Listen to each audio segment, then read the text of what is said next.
I'm Lee Clippard, and it's Leeclippard, and I'm the Executive Director of the Lady Bird Johnson Wildflower Center. How excited are you? I'm so excited. I mean, Athena is here, and Athena's had her first owlet, so we're really excited.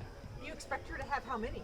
So she has 2 eggs, so we're expecting the next one to hatch in the next couple of days. They usually lay 1 egg first, and then another one in a few days after that. And so, let's see, today is Thursday. The first egg hatched was that yesterday morning.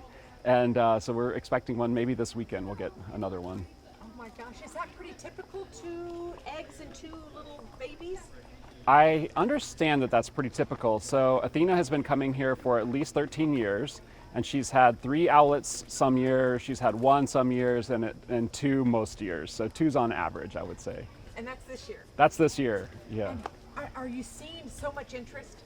Oh my gosh, ever since we got this camera that you can watch the live feed, so that's a collaboration we're doing with the Cornell Lab of Ornithology, and this is our 2nd year doing that. Prior to the camera, Athena has always been popular. We always have crowds of people that are right there looking at her in her nest. But since we've been able to have the camera and the live stream, it's just blown up. We have people from around the world that are watching Athena, which is really exciting. I mean, and it's a good camera. Oh yes, yeah, the resolution and everything is great. You can see all kinds of interesting things happening. Yes, I mean, you can see her eating her shell after the birth and all of that. Yes, so what's been interesting about the camera is we're seeing behaviors from Athena and her owlets that we've never seen before. That was all sort of behind the curtain in the old days. So that's the first time I've ever seen her eat her egg. That's so fascinating to us. And what made you decide to do the camera? Just so we could share Athena with the world in a more broad way. I mean, it's such an interesting experience to be able to see her in person, but not everyone can be here in Austin, and so we really wanted to be able to share that experience with everyone. And it's starting to be a big deal. I noticed there are bald eagles that have cameras and live feeds.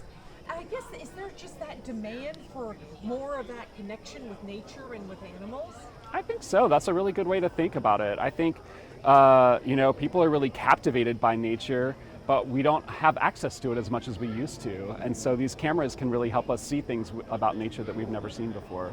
And is Cornell, do they offer this? I mean, I don't know much about their program. So Cornell Lab has a number of different cameras that they're showing different kinds of feeds of birds from around the country, yes. Wow, okay. Is that part of Cornell University? Yes. Or just, Mm-hmm. Okay. Yeah.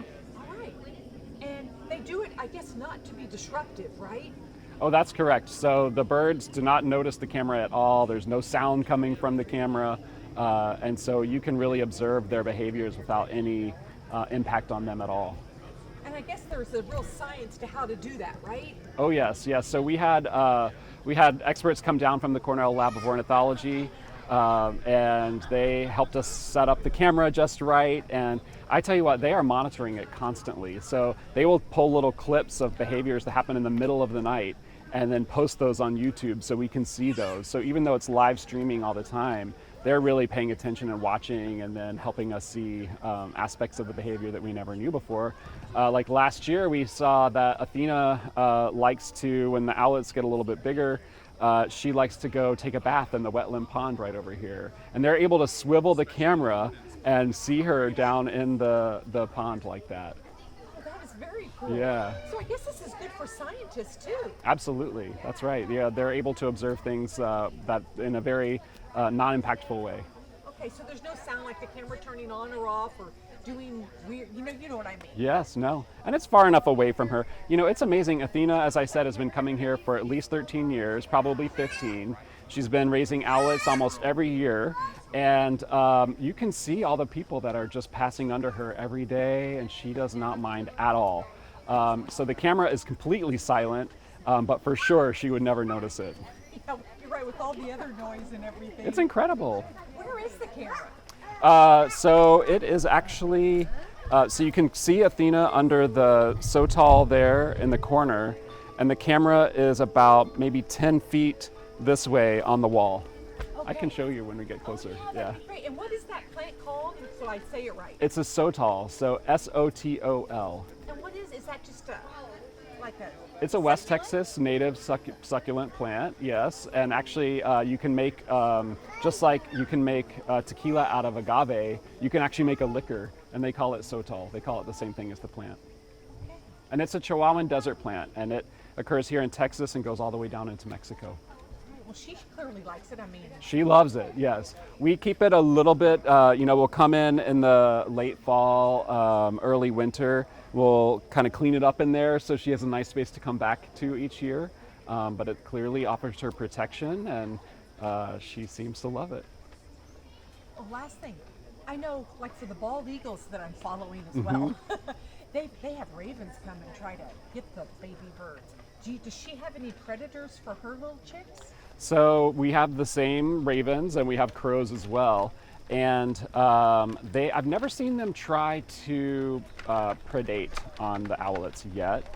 That would be a very stressful time if we did start to see that. But they do, they get worked up, and sometimes we can find the Athena and her mate because you can hear all the ravens and crows like pestering them, and they're just sitting in a tree somewhere. They're normally pretty hidden, but the sound of the ravens or the crows can be revealing of where they are. Yeah, they like to harass Athena. Yes. But she could probably take them out. She probably could, but it's amazing. She will just sit there, she looks so wise in her way, and she just takes the abuse, really. It's incredible. The owlets, so we'll start seeing their heads poke above the planter in maybe, I would say, 2 weeks, and then they will leave the nest mid-May. And when that happens, it's really interesting, and we're all kind of waiting to see where they go. But the owlets, usually they can't fully fly yet when they fledge, but they'll come out and go into the woods here or in the woods over here, and they'll sit in the trees together. And then again, the crows and the ravens will come and pester them, and the blue jays sometimes will come and pester them, but they take the abuse. Yeah. And then mom comes and teaches them to fly, or? Yes, and then they'll just move out into the landscape, and then we don't see them again until next year. All right, any advice for people wanting to come and see them? What would you, any little tips or anything? Gosh, advice for people coming to see them. Bring binoculars if you have them. We have volunteers here staffing and showing people where Athena is. You can see her with your naked eye, but if you have binoculars, it can really help. That's really it. I would just say come. I mean, it's so amazing to see her in the camera, but this is a really rare opportunity to see Athena and owlets with your naked eye in person, really up close. You don't get that opportunity very often. So. Is there a time of day that's better? I think mornings are pretty nice, yes, but any time of day is fine.